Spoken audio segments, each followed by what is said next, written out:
Why hello, it's me again, Damien Gatto. Today I'm checking out another kill count by a dead meat.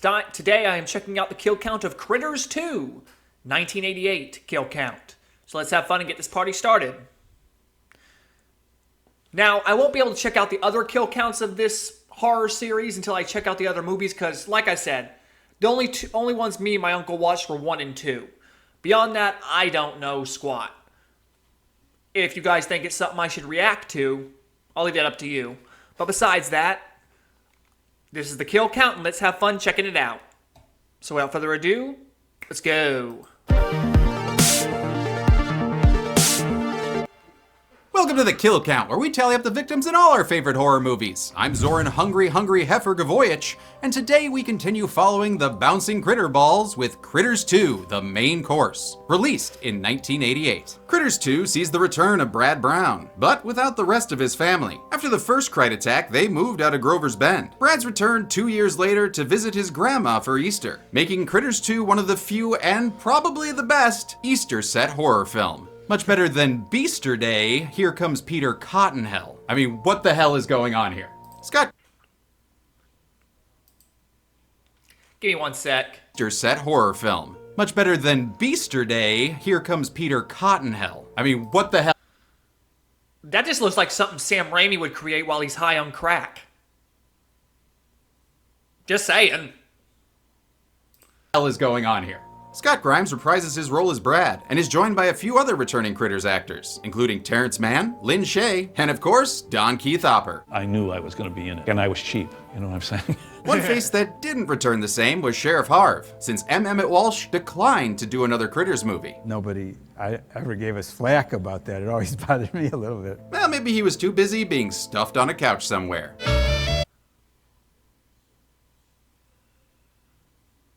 Oh, Tales from the Crypt. Yeah, I remember that show. I used to watch it with my uncle a lot.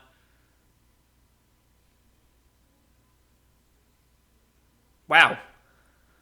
Tales from the Crypt's been around that long? I mean, this says 1989. I was born in 1993. So what I was watching with uncle must have been reruns. Fascinating.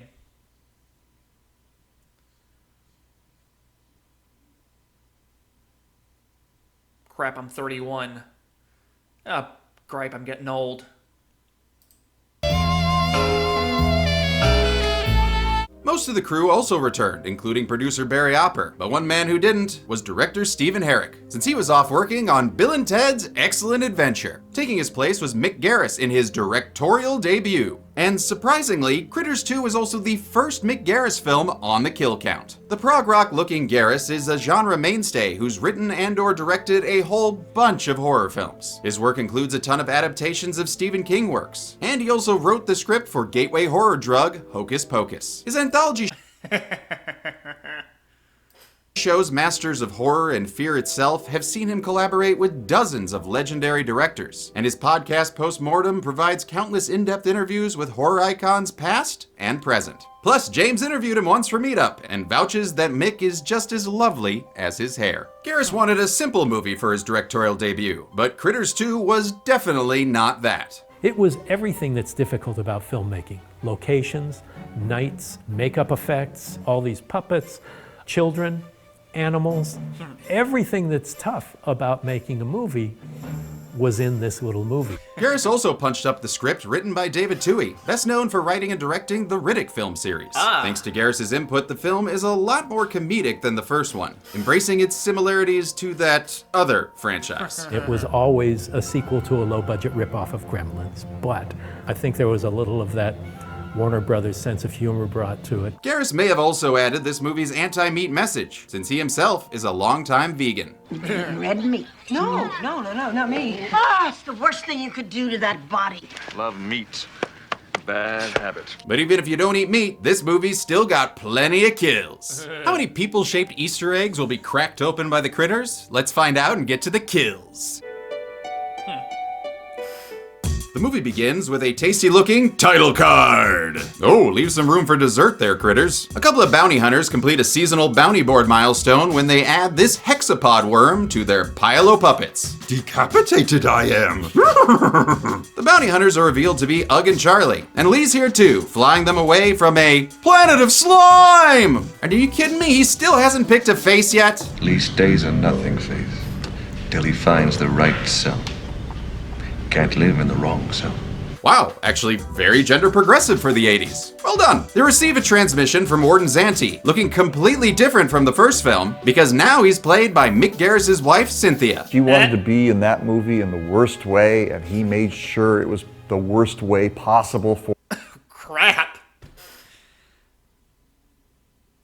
Oh my god. I'm not gonna say what I think that looks like. God's sakes. Okay, I'm gonna say it. Is that Freddy Krueger's aborted fetus? her. This claustrophobic woman had to spend over 8 hours completely covered in prosthetics with her arms tied behind her. I mean, she couldn't even see through the eyes, and They didn't even create air holes for her to breathe through her nose or mouth, which are both covered up, and had to create slits. oh, come on, Mick. I'd never force my wife to wear an uncomfortable mask. Zoran, what about Predator, Michael Myers, Babyface, For They Talk? Okay, well, that didn't count. We were just engaged. Okay, they counted, and I'm sorry. I love your hair. My wife's a redhead. They find out they failed to exterminate the Krites, so And I salute you for that. in order to get fully paid, they have to head back to Grover's Bend, Kansas. And they aren't the only one, since Bradley Brown, the lone wolf pyro-loving teenager, is on his way to visit his never-before-mentioned Nana for Easter. Wow, this family really does send him to do everything on his own. Since it's Easter, they're gonna need some eggs. So good thing we have the ones from the end of the first film. Oh, actually, we've got a whole lot more of them. Josh, make a note of how many eggs. 48 eggs. Noted. The eggs are found by a non-dread pirate Wesley next to the old, budget-friendly Brown Farm mailbox. No need to see the house, just pretend it's there. Besides, who needs to see a farm when we get to see more of Grover's Bend? The fictional town was built from scratch by production designer Philip Dean Foreman and his team. They took old warehouses used for police target practice and added facades, in addition to fully building a church. It was all done in Valencia, California, which was experiencing the coldest winter on record. Supposed to be Now if that fake town is still standing, I would love to see it. spring and warm, and the grass kept dying.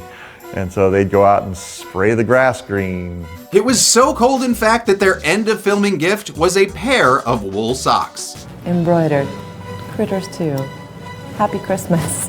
The returning Lynn Shay as Sal is now a reporter for the local newspaper, and she thinks she's got a big story when she sees Brad Brown coming round to the Bend. The head of the paper, Mr. Morgan, says for her to leave the boy alone. That boy's stories nearly tore this town apart. And I guess his parents' and sisters' accounts were ignored too? Cool. Maybe just go back to printing stories about Fonzie. Wesley, that Eric Christian Olmos guy, heads down under to Quigley's antique shop. He's there to unload some eggs. And for payment, Not Buck Flowers here gives him some generic beer and a couple of Playboys. Wait, is that October 74?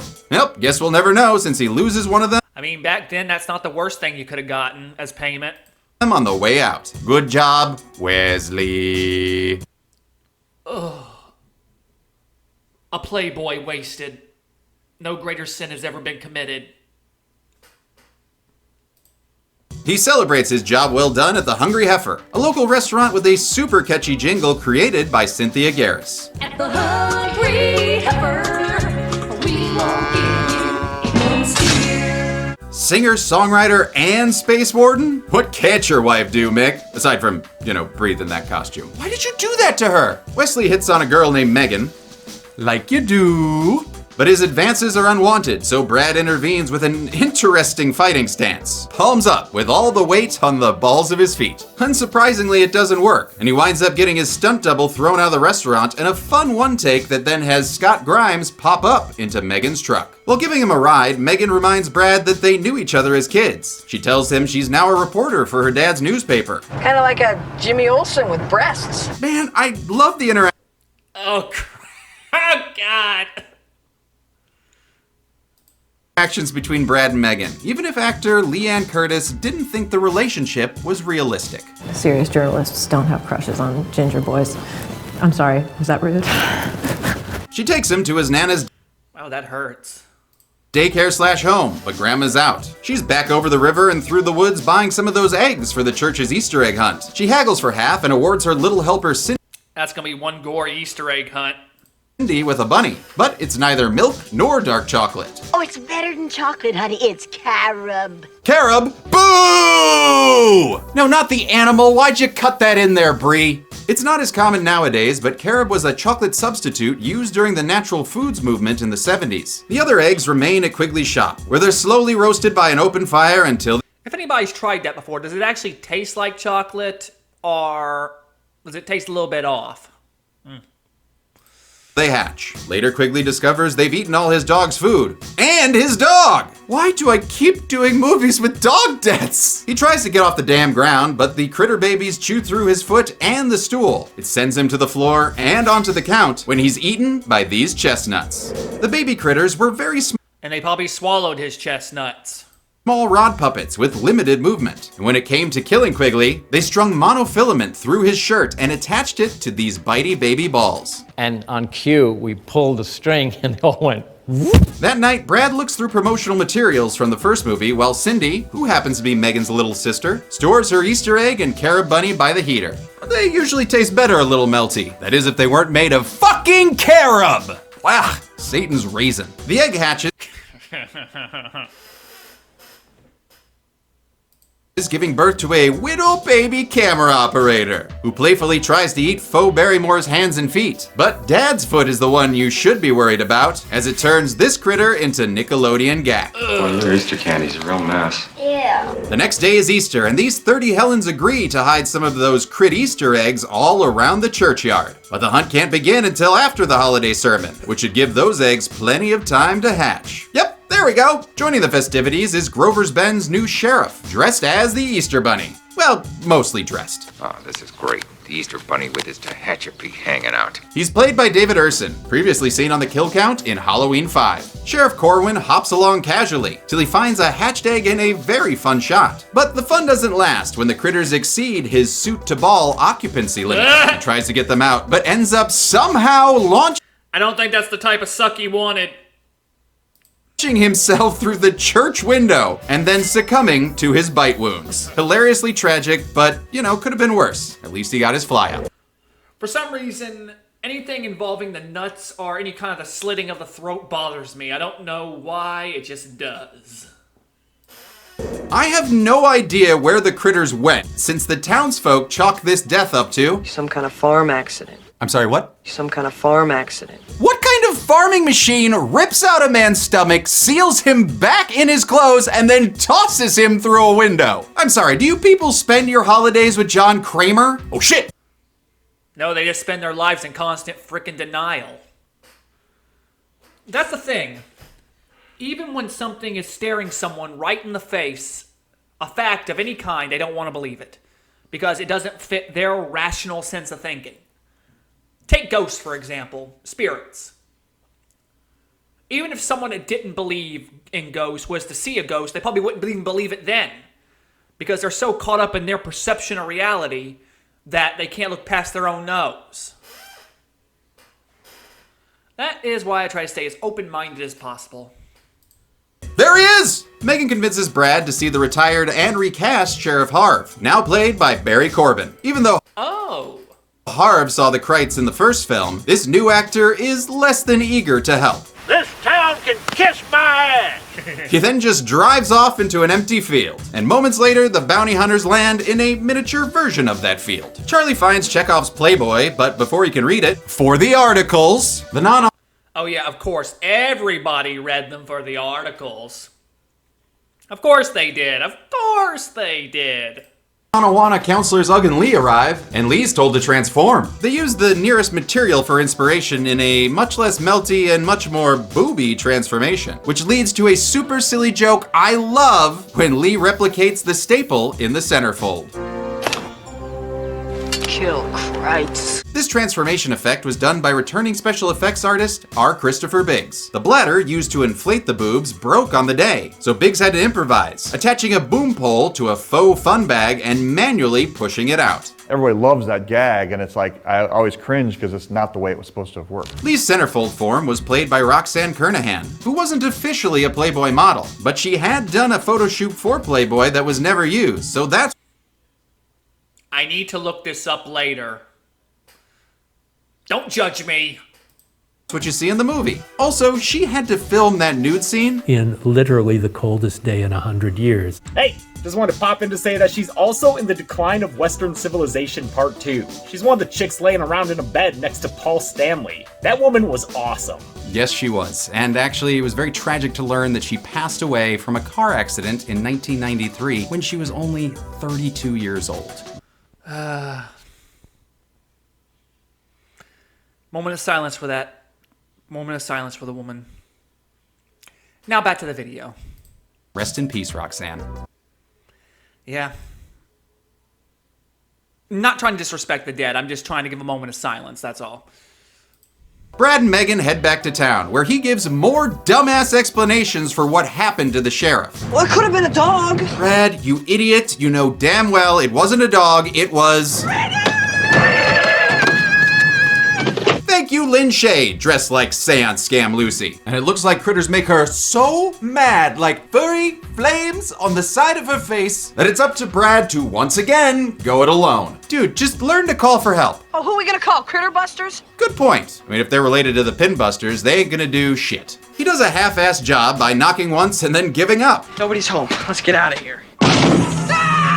How is that man standing up and opening doors? Whoop, looks like he heard me as he collapses onto Brad. The critters then attack, sounding like Sonic the...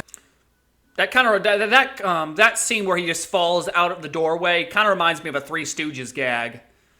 Like, how do I put it? There was this episode where Larry, Curly, and Moe had gotten an inheritance.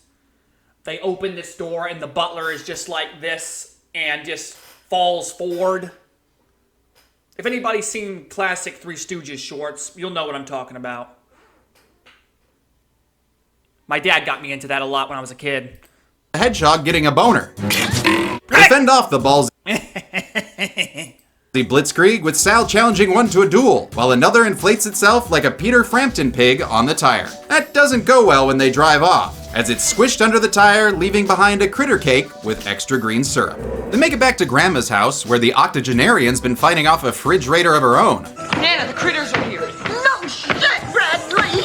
God damn, I love Nana. But not in, like, that way. I'm married. Brad finds the bounty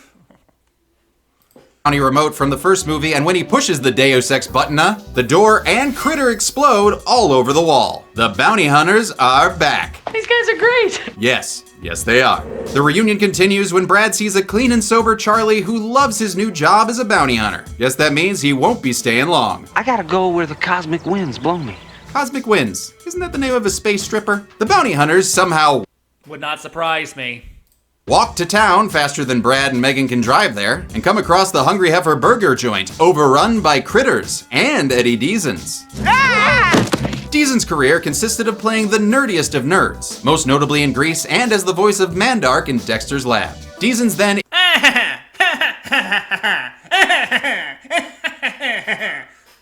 Sorry, I had to do it. Iggy Catalpa bolted away, giving us time for another fun... and as the voice of Mandark in Dexter's Lab. Deason's then Iggy Catalpa bolted away, giving us time...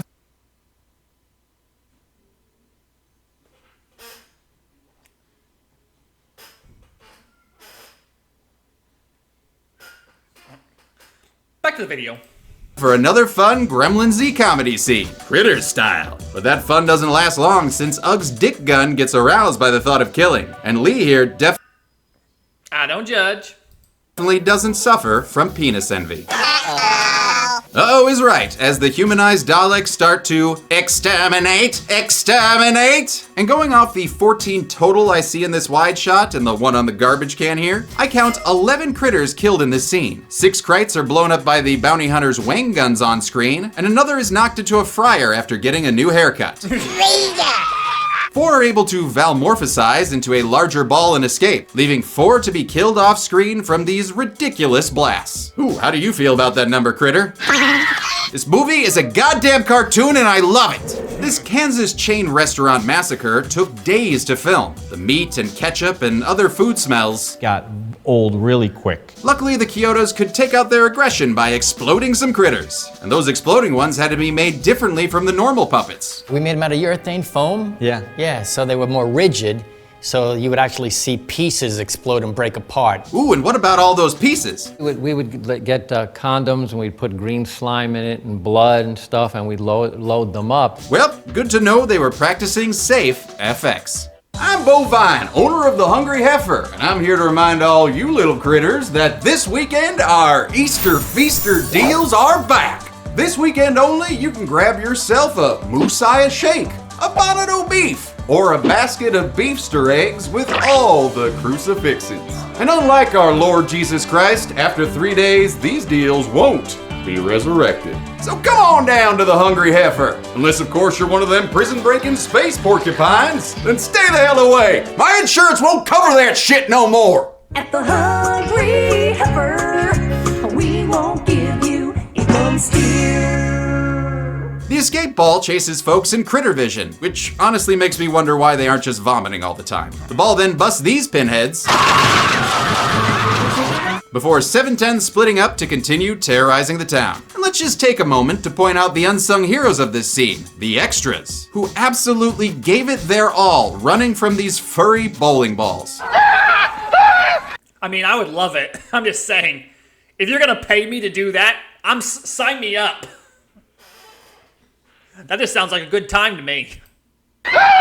Brad and Megan find her dad, who gets hit by an awkward insert shot of a critter quill. The quill peters him out, and they drag him away, dropping him off at the church before very casually just walking back through town to meet up with the bounty hunters, who are currently trying to figure out how straws work. The Hungry Heifer, Hefe, whines about the damage to his franchise location, when Lee decides to quantum leap their face into the Deezes. Kill more crates. Okay, they try to do just that for a couple of scenes, but Hefe whines about the damage to his franchise location, when Lee decides to quantum leap their face into the Deezes. Kill more crates. Okay, I'm sorry. That outfit worked great for the female version, but you do not wear that well. I'm sorry. I have to say it. I can't lie. Trust me, in a lot of cases, I can't lie to save my life, so I just gotta be honest. Okay, they try to do just that for a couple of scenes, but they miss all their shots until night falls. Well, hey, maybe it's because this new face isn't working out for Lee. Perhaps the face of a burned-up child molester would be a better fit? Charlie quickly vetoes that idea since it would break this movie's budget to get Robert Englund in the height of Freddy fever. But that's okay, because Lee reverts back to their previous form and catchphrase. Kill Kreitz. Oh, finally. They track one of the critters into a totally real alleyway, but find themselves in an ambush situation. Must be a couple of dozen of these things. Lee's screams bring Charlie and Ugg running, where they find Lee's arm chewed to the bone like a pied-to-death security guard. Damn, actually this death makes me a little sad. And I'm not the only one. As a distraught Ugg screams their face away, putting some validity to my thought that these two are more than just work friends. Everyone is holed up in the church since they can't leave town or call for help, thanks to a little critter sabotage. The critters are nowhere to be seen, but they are heard Yeah, these critters aren't stupid. They're smart enough to know what communication tech is. by this shotgun-toting fella, who goes to investigate only to be pulled off screen and eaten. Wait, is he really dead? I guess so. Once again, Brad is on his own, so it's up to him to save Cindy as she jigsaws and zags her way across. You want to play a game? A field. Brad bats some critter balls away and then throws away his only weapon in order to hug Cindy. Oh, god damn it, Brad. And just as it looks like their critter crudité, a mysterious gunman shoots down 5 critters. But who in the name of Harry Crumb would have done such a thing? I'm back. Well, the character is. You're still a different actor. The critters all attend CritCon 88, and Megan tries to help us with our count. There must be hundreds of them. Well, that's not specific enough. Josh? Whoa, that's way more than the 48 eggs from before. Must be a critter orgy or something. That's 1 horny critter and 2 horny critter. The townsfolk blame Brad for the critters returning, but Clay Johnson is the closer of that conversation. If we sit around here on our duffs, bitching, we're gonna end up tomorrow's leftovers. Now, I don't And plus, you're blaming the kid for the whole critters outbreak? It's not his fault his family got invaded and didn't remember the eggs. For goodness sake, they didn't know about the eggs at the end of the last movie. You're blaming him for stuff. You know, it's kind of puzzling how people can blame someone for something they can't control. too much relish that idea. Oh, that was a delicious pun. More, please. Brad comes up with a goddamn plan and suggests they lure the critters into the nearby hamburger factory. Then they'll lock them in and blow them up. Sounds good, but where are you gonna get the explosives? The hardware store? They're not gonna have any. What the fuck? What store is this? They set up a boom fay of. Is it wrong I want to know what hardware store has literal dynamite? Meat and dynamite that's sure to raise the critters' nitroglyceride levels. With a single fan, they waft the smell over a mile. Maybe not. I don't want to be on a watch list. And somehow it works. The critters come a-rollin', even slow Jeremy. I guess they can talk now? Now that's just ridiculous.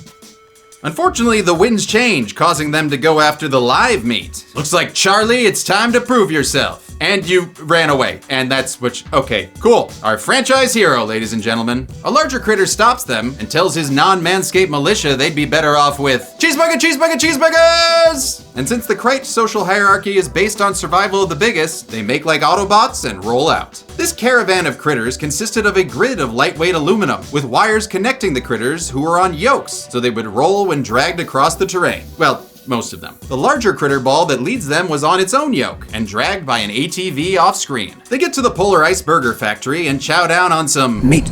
Man, do they love to eat. Look at that little guy. He just couldn't be happier. Unfortunately, the Kyotos weren't too happy that production used real raw meat that would get rancid after a couple days of shooting. They weren't sealed. They would come down and it'd be all over your hand. Oh, putting those puppets on your hand, they were stinky little bastards. And when everyone else went home for the day, we would have to take the puppets and actually spend all night cleaning them. Oh, it's not so bad. After some awkward stares, it's revealed that the big critter is actually Ugg in disguise. He then transforms and escapes just in time for the door to crush another critter. Aw, he looks like a fuzzy little Tatum. The townsfolk Wile E. Coyote the Plunger, blowing up the factory and melting the Polar Iceberg. No, I don't remember much about the ending, but please tell me that's all of them. This effect was originally supposed to be 3 giant explosions, so that it would top the ending from the first film. The first explosion burned up all the wires that were going to detonate the explosions to follow. You can't do take 2 once you've already exploded take 1. Oh well, it still makes for a very happy ending. Brad and Megan celebrate with a kiss as I start counting. Absolutely nothing! Because those critters ain't dead. They formed one of the greatest things to ever be filmed. A giant critter ball. The critter ball was originally scripted to be 30 feet in diameter. When that proved too difficult, it was scaled down to 10 feet, which was still huge. The ball was built on a geodesic dome structure, then covered with critter heads and fur. Some of them you see their butts and their bodies. I still think they're probably interspersed. they're like 300 faces on it though. Oh, did you hear that, Josh? Wait, what? Oh, I lost count. The critter heads had remote-controlled mouths to add movement, but the real movement that mattered was moving this giant thing around. They first tried mounting a bar into a center axle and rolling it on the off-camera side, but that was unreliable when going over rough terrain, and also crushed the whittle critter faces. Mr. Kyoto, how would you say the test worked out? I think it sucks balls. Special effects supervisor Martin Breslin fixed the issue by mounting the ball on a trailer so it could be towed. For some wide shots, they used a full-size ball that was actually a weather balloon covered in critter pelts. It would either be rolled by a crew member, One time it got away from us and rolled down into the canyon. We had to go get it. or pulled by an ATV, which Charlie Kyoto loved to watch. Seeing a crowd of people running and this giant furry ball is being pulled and it's chasing them along. It was a hoot. The critter ball runs over one slow-ass motherfucking extra Cobra, who leaves behind a cartoony shaking skeleton, just, sitting on top of his old clothes. Yeah, best way to go out is pantsless. And that effect was a happy accident. During one of the takes, somebody bumped the foot and the whole skeleton kind of went wiggle. And Mick was like, "Oh, do more of that." The gym class pushball of death chases the Grovers back to town, with Megan and Brad in tow. The chase that follows involved the truck-mounted critter ball trying to ram them off the road. It was difficult and nerve-wracking to film. Having it pound against without ruining anything, very expensive device for what we were doing. And that goes for the actors as well. It's very distracting to work with a giant critter ball to the left of you. The ball and Edward Kyoto arrive in town. You see my legs behind it. Where it heads straight towards the church to consume midnight mass quantities. Brad and Megan are able to cut it off, but then send their car over a hay bale. And that doesn't do much since they're still able to get to the church on time. The critter ball turns back on course for the church when, oh my God, is that Charlie flying the spaceship? I'm a bounty hunter! Yay! Charlie's going on an adventure! And that's apparently the greatest adventure, death, as he flies into the critter ball, blowing it up and adding, I salute your noble sacrifice. Yeah, how many critters do we add to the count, Josh?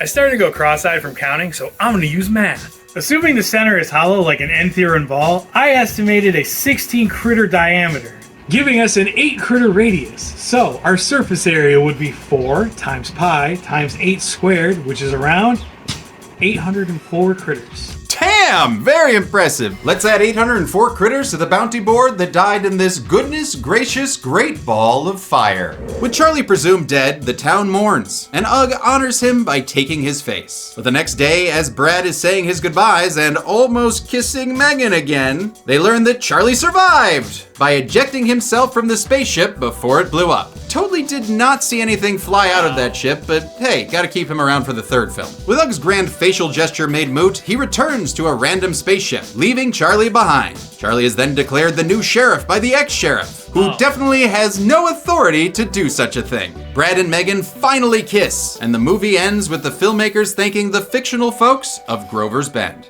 How many people became the main course in this Easter Sunday meal of a movie? Let's find out and get to the Oh God, critters! Bounty hunter, save me! No, save me!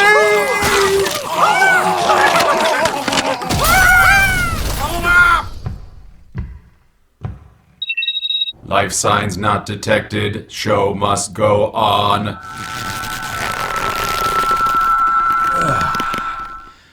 Count more krites. Power of the numbers, keep on counting. 4 humans and 1 alien bounty hunter died in Critters 2. They were all men, except for my friend Lee, giving us a chart as blue as the frozen meat from the Hungry Heifer. Ha ha ha joke. With a runtime of 94 minutes, that gave us I love his commitment. a kill on average every 18.8 minutes. As for the bounty board, we can add 824 dead krites. 7 for the townsfolk, and 817 for the bounty hunters. We win. That leaves us with a critter kill on average every 7-ish seconds.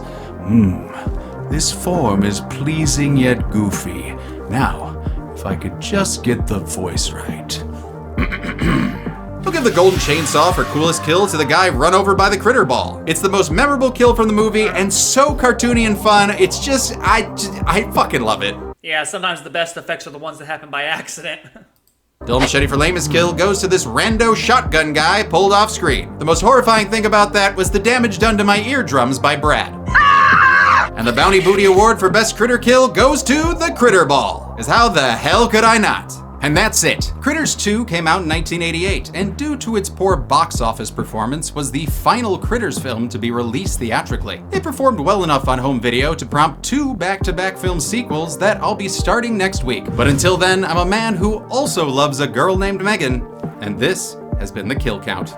There we go! We have made it through Critters 2, the main course, last theatrical Critters, and probably my favorite one, to be honest. I am in a full bounty hunter outfit made by, who could it have been made by? Could it be Gina DeVivo? Yes, the woman that makes all of the things for me and probably stayed up way too late. Thank you, Gina. It's perfect. I love it. I'm very happy. She also made this gun here that seems a lot more dick. Are you sure that this isn't a sex toy that was lying around? Wouldn't surprise me nowadays. Like than the ones in the movie. I'm pretty sure it's a Gatorade bottle on the top here. It works when you're just kind of holding it like this and just moving it around. I hope you enjoyed this one. I'm enjoying hosting these and just being sillier and sillier with every single one of them. I know some of you have been saying you still want me to cover Critters: A New Binge, and I say, no way is that gonna happen. And thank you as always, Jordan Good, for doing another wonderful parody that I told you to do last minute. Thanks for watching, and always remember, be good people.